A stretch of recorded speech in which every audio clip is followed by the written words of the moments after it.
இடம்பொருள் நேயர்களுக்கு வணக்கம். ஸோ இன்னைக்கு பார்த்தீங்க அப்படின்னா மகாநதி சீரியல் அவருடைய ப்ரோமோவை பார்க்கும்பொழுதே நமக்கு தெளிவாக ஒரு விஷயம் தெரியுது. ஒரு ட்ரிப் அப்படின்னு 2 பேரை மட்டும் தனியாக அனுப்பும்போது ஹனிமூன் ட்ரிப்லாம் அனுப்புகிறாங்களா, அதுக்கான முக்கியமான காரணமே என்ன அப்படின்னா 2 பேர் ஒன்றா கிளம்பி ஒரு இடத்துக்கு போகும்பொழுது புது இடம், அந்த இடத்துக்கு 2 பேர் எப்படி அடாப்ட் ஆகிக்கிறாங்க, அந்த இடத்துக்கு எப்படி செட் ஆகிறாங்க, அதுக்கப்புறம் ஒருத்தர் எப்படி நம்ம 2 பேர் மட்டும் தான் தனியாக இருக்கும் அப்படிங்கும்போது ஏதாவது விஷயத்தை பகிர்ந்துக்க வேண்டிய தேவைகள் இருக்கும்ல. இதை தான் தாத்தா திருப்பி பண்ணிட்டே இருக்காரு. விஜயும் காவேரியும் ஒரு கான்ட்ராக்ட் கல்யாணம் தான் பண்ணியிருக்காங்கன்னு தெரிஞ்சும் கூட இவங்க 2 பேரும் தனியாக அனுப்பும் பொழுது இவங்க 2 பேருக்குள்ள பேசி புரிஞ்சுப்பாங்க. இது கான்ட்ராக்டை தாண்டி நிஜ வாழ்க்கைக்கு கொஞ்சம் வளர்ந்தா நல்லாயிருக்கும், இது நிஜ கல்யாணமாக மாறினா நல்லாயிருக்கும் அப்படின்னு அவர் ட்ரை பண்ணிருக்காரு. அதன் விளைவு தான் பார்த்தீங்கன்னா கொடைக்கானலுக்கு போயிட்டு வந்ததுக்கு பிறகு தான் முதல்ல விஜய்க்கு காவேரி மேலே ஒரு நல்ல மதிப்பே வந்துச்சு. அவர் நல்ல அபிப்பிராயம், காவேரி செம பொண்ணு தெரியுமா தாத்தா, நல்ல பொண்ணு தாத்தா அப்படின்னு முதல்ல வாயை தரன்னு சொல்ல ஆரம்பிச்சார்.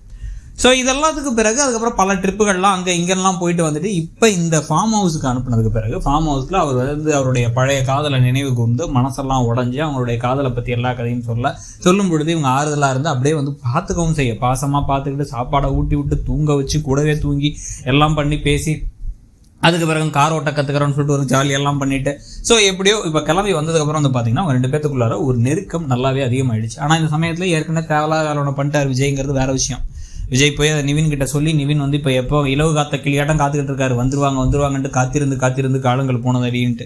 இதில் ராயினிக்கு வேற லைட்டாக ஹிண்டை வேற கொடுத்தாங்க, அவங்க வேற தனியாக வில்லத்தனங்கள்லாம் ப்ரிப்பேர் பண்ணிருக்காங்க. இதுக்கு நடுவில் புது ப்ரோமோலாம் அழகாக நான் அவங்க எல்லாத்துக்கும் சமைக்கிறேன் அப்படின்னு சொல்லிட்டு சூப்பராக சமைச்சு அப்படியே காவேரி அழகாக கிரில் சிக்கன்லாம் கொடுக்க சூப்பராக இருக்குது சாப்பாடு, செமையாக இருக்குது சாப்பாடுன்னு இவர் வேற பாராட்டிகிட்டே இருக்கார். பாராட்டினதுக்கப்புறம் குடும்பமே பரவாயில்லையே நல்லா பாராட்டுறான், அந்த பொண்ணு சமைச்சு கொடுக்குது, முன்னாடி ஒரு முட்டையை கூட போட தெரியாத நிச்சயம், இப்போ கிரில் சிக்கன் அது இதெல்லாம் சமைக்குது அப்படின்னு சந்தோஷத்தில் இருக்கும்போது இவங்க வேணும்னே என்ன பண்ணுறாங்கன்னா அந்த பொண்ணு மாதிரியே பேசுகிறாங்க. அந்த பொண்ணு வெண்ணிலா எப்படி பதுசாக பவ்யமாக பாவமாக பேசுவாங்களோ அதே மாதிரி என்னங்க நான் செஞ்சு கொடுத்ததெல்லாம் உங்களுக்கு பிடிச்சிருந்துச்சா, நான் உங்களுக்கு இப்படியே செஞ்சு கொடுக்குவா அப்படிங்கிற மாதிரிலாம் பேசுகிறேன். எதுக்கு இப்போ நீ அவ்வளோ மாதிரி பேசுகிறேன் அப்படின்னு இவர் கேட்டால் இதுக்கே இப்படி அவங்கள மாதிரி நான் நடந்துக்கிறேன் அப்படிங்கிறதுக்கே உங்களுக்கு ஒரு மாதிரி இருக்கு. அவங்கள மாதிரியே நான் இன்னும் 2 குழந்தைங்களை வேற பெற்று கொடுத்தேன் அப்படின்னா நம்மலாம் ஒன்றா இருக்கும் போது எப்படி இருக்க போதோ நீ அப்படின்னு உடனே ஐயோ ஆளை விடு அப்படின்னு உள்ளார போயிட்டு வெக்கப்படுறாரு. அப்படியே வாயெல்லாம் பல்லு கண்ணெல்லாம் சவந்துருச்சு, சூப்பராக நடிச்சிருந்தாங்க. இந்த பக்கம் இவங்க கிக்கின்னு இவங்க தான் வம்பிடுத்துறாங்க, விழுந்து சிரிச்சுட்டு இருக்காங்க அவங்க.